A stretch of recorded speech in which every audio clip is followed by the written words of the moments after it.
Sa paggunita ng ating mga kababayang Muslim sa Idil Adha, sentro ng kapistahan ng mensahe ng sakripisyo at pagninilay-nilay.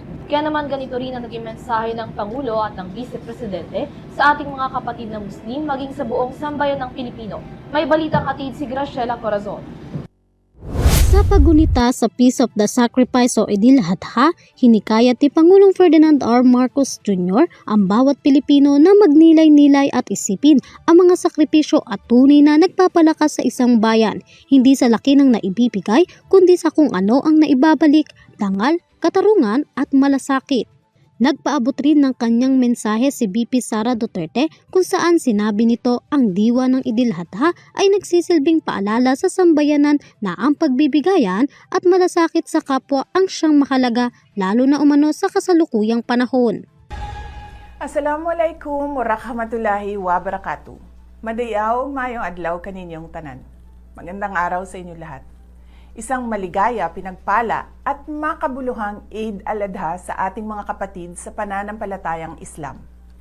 Sa okasyong ito, naway magsilbing paalala sa ating lahat ang kahulugan ng sakripisyo, pananampalataya at kabutihang loob. Mga bagay na mahalaga. Samantala, gabi pa lamang nagsimula ng magtipon-tipon ang mga kapatid nating Muslim sa open ground ng Quirino Grandstand sa Luneta kasama ang kanilang mga pamilya para gunitain ang Idil Adha.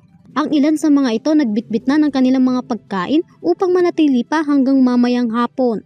Mahigpit naman na ipinatupad ng Manila Police District o MPD kantuwang ang mga tauhan ng National Park Development Committee o NPDC ang seguridad ng mga ito upang masiguro ang kaayusan at kapayapaan ng mga nasabing pagdiriwang. Sa Special Geographic Area o SGA ng BARM naman nagtipon-tipon ang mga residente ng Barangay Buliyok sa Ligwagasan Municipality sa harap ng kanilang bagong bukas na barangay hall upang isagawa ang Sulim Idil Adha Congregational Prayer.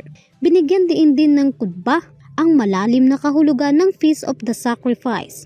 Para sa EuroTV News, Graciela Corazon sumasaludo sa bawat Pilipino.